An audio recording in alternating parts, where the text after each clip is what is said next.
नमस्कार जी, मैं Shifali secret of your life programme में आपका तहे दिल से स्वागत करती हूँ। एक बार फिर से आपके सामने हाजिर है ज्योतिष और विज्ञान की ढेर सारी बातें लेकर। आज हम एपिसोड करेंगे आपकी ही डिमांड पर, आपके ही कमेंट्स के ऊपर, आपके सवाल और प्रोफेसर गुरदीप बड़ा साहब के जवाब। तो पहले हम स्वागत कर लेते हैं प्रोफेसर गुरदीप बड़ा साहब का। प्रोफेसर, ओम नमः शिवाय। नमस्कार। ओम नमः शिवाय शिवाली जी। ओम नमः शिवाय गुरु जी।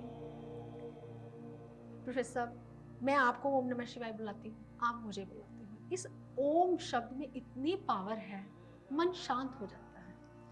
तो प्रोफेसर, आज मैं जो सवाल पूछूंगी वो आपके ही परिवार के द्वारा दिए गए कमेंट्स हैं। तो मैं किसी का नाम नहीं लूंगी, क्योंकि कई बार क्या होता है कि नाम रिप्लेस हो जाता है। आशीष नाम होता है, मैं मनीष बोल देती हूँ, कई बार मनीष होता है तो आशीष बोल देती हूँ, ऐसा कई बार हो जाता है।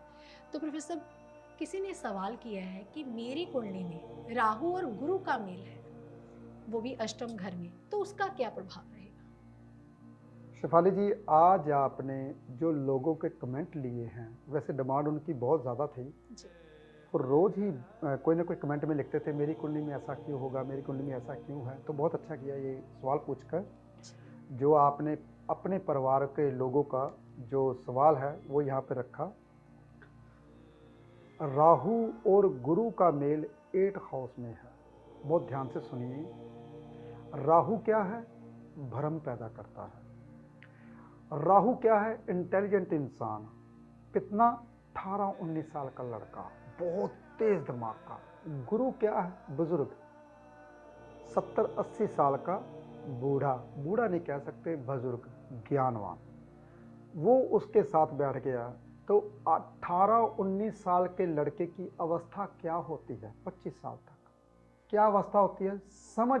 वो सिर्फ अपनी बातें बोलता है, उनको जो समझाई, क्योंकि उसकी अवस्था नहीं होती वहाँ तक पहुँचने की जहाँ तक गुरुदेव पहुँच चुके होते हैं। वो उसको समझाते, उसको समझ नहीं आती। इसलिए गुरु और राहु जब भी इकट्ठे बैठते हैं, गुरु चुप कर जाता है। उसकी अवस्था नहीं है समझने की। तो जिसकी अवस्था नहीं होती तो गुरुदेव क्या समझाए उसे। इसलिए राहु जिस ग्रह के साथ बैठता है उसकी नेचर ले लेता है। बहुत ध्यान से सुनिए, जो फल बताने वाला हूँ 8 हाउस का। अगर मुझे राशि के बारे में पता होता फिर मैं और बारीकी में बताता, अगर मुझे राशि के बारे में पता होता। लेकिन फिर भी मोटा मोटा जो मैं बात बताता हूँ, मैं फिर हर दफ़ा अपने एपिसोड में यही बोलता हूँ, वो 100% सत्य होता। जो जमीन जायदाद आपके नाम पे है वो धीरे धीरे खत्म हो जाएगी।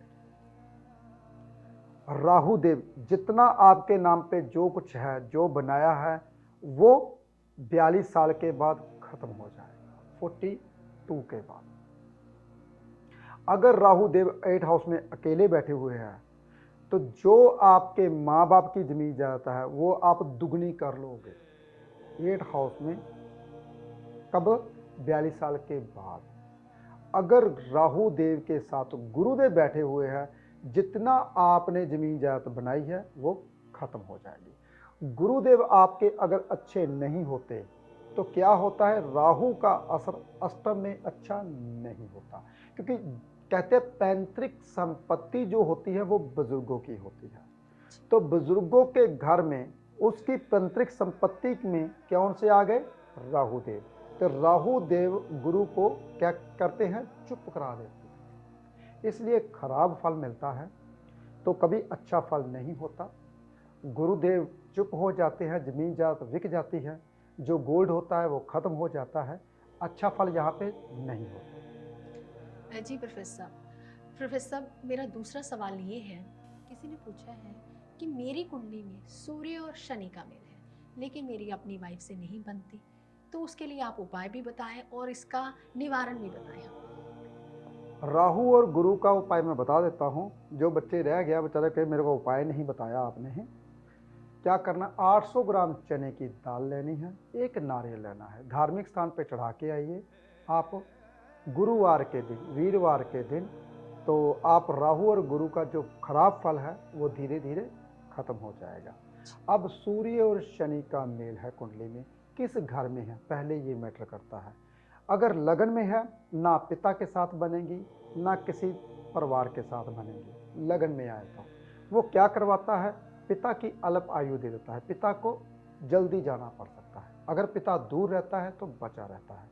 माँ बाप की आपस में नहीं बनती, पिता पुत्र की नहीं बनती और पुत्र पत्नी की नहीं बनते, यानी कि मंगल कार्य घर पे हो नहीं पाते अगर शनि और सूर्य का मेल आ जाए। तो उसके लिए मीठे बंद आते हैं, जो बाज़ार में 10-15 रुपए का पैकेट आता है, वो आप क्या करें, कुत्तों को खिलाइए, काली गाय को खिलाइए, जानवरों को खिलाइए।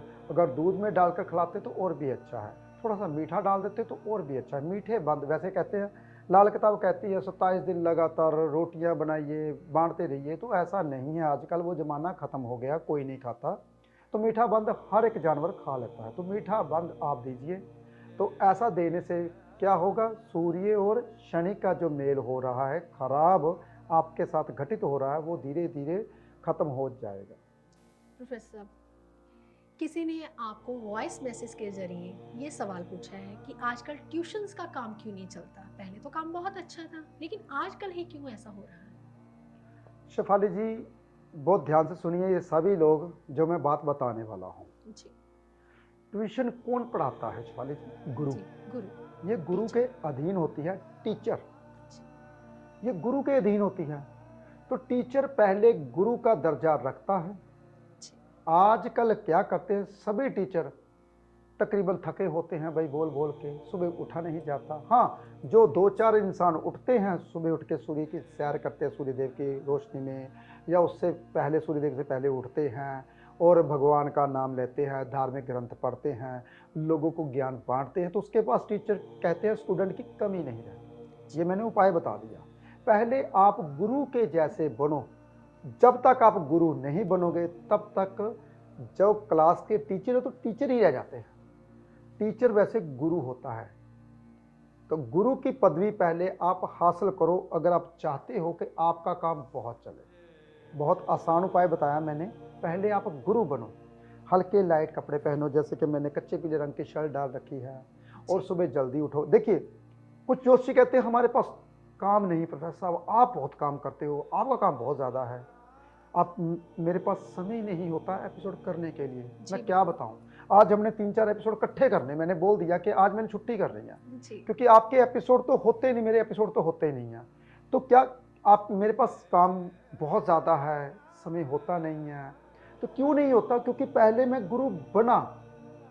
गुरु के जैसे, चलो मैं तो गुरु नहीं बन सकता, मैं तो उसके पाँव की मिट्टी तक नहीं हूँ, अपने आप को मानता हूँ, लेकिन जो इंसान सुबह 4 बजे उठता है, प्रकृति को घंटा देता है, 15-20 मिनट 1 घंटा भगवान को देता है, फिर सुबह 8 बजे से पहले पहले ऑफिस में आता है, अपने बच्चों को एक समान रखता है, जितने मेरे बच्चे सबको एक समान रखता हूँ मैं, सबको एक नज़र से देखता हूँ मैं।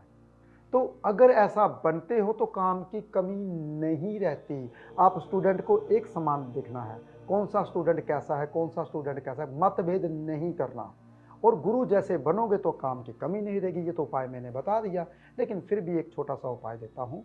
पीले रंग का वस्त्र किसी ब्राह्मण को देके आइए गुरुवार के दिन, आपका काम चलना शुरू हो जाए। प्रोफेसर साहब, कई बार आपके पास लोग भी आते हैं और कमेंट्स में भी कई बार ये सवाल करते हैं कि बच्चे जो हैं वो भूल जाते हैं, जब भी पढ़ते हैं तो भूल जाते हैं, मेमोरी लॉस हो जाती है। कई बार एग्ज़ाम घर से तो पढ़ा के भेजते हैं, लेकिन जब एग्ज़ाम की बारी आती है तो तब भी भूल जाते हैं, ऐसा क्यों?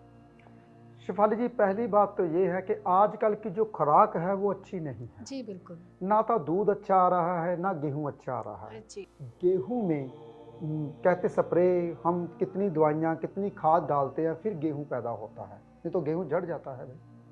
तो आजकल दूध और गेहूं अच्छा नहीं है, फिर भी आप अपने बच्चे को खुराक देते भी क्या हो। सुबह सुबह इतना बड़ा बैग उसके गले में टांग देते हो, जाओ पढ़ने के लिए, खुराक उसकी होती नहीं है, बेचारा खाता है नहीं, तो एक इतना बड़ा मोबाइल दे देते हो उसका दिमाग फेल करने के लिए, टैब दे देते हो, टीवी लगा देते हो। तो बच्चों को आप जहर दे रहे हो, बच्चों को आप राहुदेव दे रहे हो, तो कैसे बच्चा इंटेलिजेंट होगा, भूलेगा नहीं तो और क्या करेगा। सुबह उठ के आपने क्या करना है, जूस कभी पिलाया नहीं, दूध पिलाते हो। अरे भाई, एक वीडियो वैदिक की मैंने देखी थी, उसका कहता है दूध तो कैसे पशुओं के लिए होता है, जी बिल्कुल। अपने उसके जो है बच्चे बड़े बड़े हो जाए, तो दूध हम अपने बच्चों को पिलाते हैं। तो बच्चों को जूस पिलाइए सुबह उठ के, जो सुबह ब्रेकफास्ट के समय आपने क्या करना, सलाद खिलाना है। और आपने क्या करना है, कुदरती चीज़ें जितनी खिलाओगे बच्चों का माइंड उतना ही इंटेलिजेंट हो जाएगा। फिर भी आप नॉर्थ वेस्ट के कमरे में सुलाइए, उसका दिमाग बहुत ज़्यादा तेज़ हो जाएगा। और क्या करना है आपने, एक छोटा सा उपाय देता हूँ, उसके कमरे में गंगा जल रख दीजिए, तो उससे उनका दिमाग चलना शुरू हो जाएगा। बहुत आसान उपाय बताता हूँ। फिर भी आप बच्चों से भाई टैब क्या करना है, मोबाइल दूर रखिए और कुदरती चीज़ें खिलाइए। प्रोफेसर, ये भी सवाल जो है मुझे लगता है शायद 8-10 एपिसोड्स में आ चुका है, जो मैं आप पूछने वाली हूँ। बहुत सारी लेडीज़ ये कहती हैं कि हमें पति से, बच्चों से वो मान सम्मान नहीं मिलता जो हमें मिलना चाहिए। जब एक औरत कवारी होती है तो अपने पिता के अधीन होती है, फिर भाइयों के अधीन हो जाती है, जब शादी हो जाती है तो पति के अधीन हो जाती है, जब थोड़े से बच्चे बड़े हो जाते हैं फिर बच्चों के अधीन हो जाती है, लेकिन मान सम्मान जो जितना डिजर्व करती है उतना नहीं मिलता। तो उसके लिए उपाय बताइए। शेफाली जी, जो इंसान मान सम्मान दूसरों से चाहता है उसे कभी नहीं मिलेगा। और जी दुनिया में कभी किसी को मान सम्मान नहीं मिलता जो चाहते हैं कि मेरे को मान सम्मान मिले। जी जो दूसरों से आस रखते हैं उनको कभी भी दूसरे वो मान सम्मान नहीं देंगे। मान सम्मान लेना कैसे, जी जब वो बेटी होती है तो अपना बेटी का फर्ज अदा करे। बेटी का फर्ज क्या है, सुबह जल्दी उठना, माँ बाप का माँ के साथ काम बिताना, हाथ बिटाने के बाद सीधा स्कूल जाना, वापस दौड़ते हुए आना, फटाफट अपना खाना मम्मी को पूछे। वैसे तो माँ ऐसी नहीं होती, फिर भी माँ अगर खाना देती है ठीक है, नहीं तो बना के सबको खिलाए। बेटी का फर्ज अदा करे। अगर वो बेटी का फर्ज अदा करती है तो पिता मान सम्मान देता है।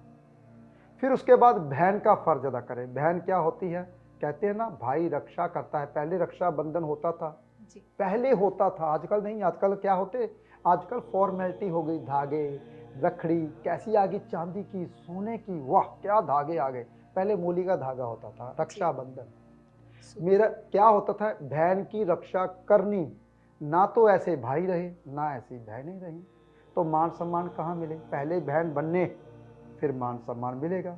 फिर उसके बाद पत्नी, पत्नी का फर्ज क्या होता है, बहुत ध्यान से सुनिए। अपने पति जब शाम को घर में आता है उसको पानी कुछ पूछे, उसके क्या क्या करते थे पहले पहले जब पत्नी पति आता था तो लेटता था, उसके पाँव को दबाया जाता था।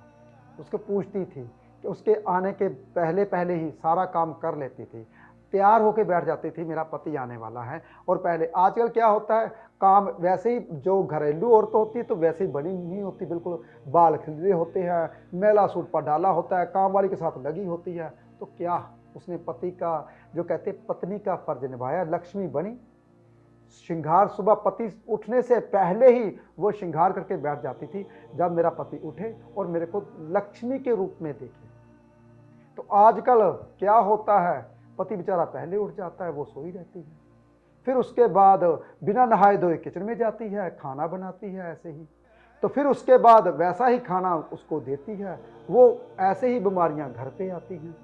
फिर उसके बाद सारा काम करके 12 बजे नहाती है। वो किसको दिखाना होता है भी 12 बजे नहा के, जिसपे देखना था वो तो चला गया बेचारा।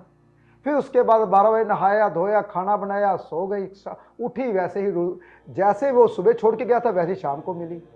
तो क्या उसके ऊपर जो कहती है मेरे को वो मिलता है, वो मिलेगा? कभी नहीं। वो लक्ष्मी अगर बनेगी तो, ये तो मैंने समझाया, ये समझाने वाली बातें मैंने समझाई। अब आई बात ग्रहों की। अगर पत्नी को अपना हक चाहिए, अगर वो सारे मान सम्मान दे तो वो लक्ष्मी बने। लक्ष्मी बनने के लिए शुक्र का उपाय करें। शुक्र का उपाय क्या होता है, हल्के रंग के कपड़े, और शुक्र लाल रंग की बिंदिया। हम बिंदी कौन सी डालते हैं, काले रंग की, काला सूट डाल दिया जी, नीले रंग के नीला सूट। अरे भाई श्रृंगार का ये कलर ही नहीं होता, ये कलर उदासी का, वैराग का कलर होता है। ठीक है, तो आपने देखना है भाई, शुक्र को जैसे एक्टिव करते हो तो लक्ष्मी बनती है। अगर बेटी है तो बुध, बुध को एक्टिव करें। बुध क्या होता है, छोटे बच्चे बुध होते हैं तो बन ठन के रहने वाले। हम बच्चे को देखते हैं कितना सुंदर लगता है, फराक डाली होती है लड़की ने, छोटी सी, बन ठन के रहती है, अपने पाँव को मिट्टी तक नहीं लगने देती। तो बुध का फर्ज अदा करें। फिर उसके बाद बहन का फर्ज अदा करें। छोटे छोटे उपाय होते हैं, अगर मेरे ऐसे ही उपाय करते हो, मैं उपाय के साथ साथ समझाता भी हूँ कि ज़िंदगी को जीना कैसे है। प्रोफेसर साहब, आज आपने उपाय भी बताए, लेकिन अच्छे ढंग से अपने परिवार के लोगों को समझाया कि कैसे रहन सहन इंसान का होना चाहिए। क्या अकेले उपाय काम नहीं करते, आपका रहन सहन, आपका व्यवहार भी मैटर करता है। तो ये था एपिसोड आपके कमेंट्स के ऊपर। अगर आप भी प्रोफेसर गुरदीप राणा साहब से कोई भी सवाल पूछना चाहते हैं तो हमें कमेंट्स में ज़रूर लिखें। तो हम जल्दी अगले एपिसोड में मिलेंगे। आप अपना और अपने पूरे परिवार का ध्यान रखिएगा। फिलहाल आज के लिए इतना ही। ओम नमः शिवाय।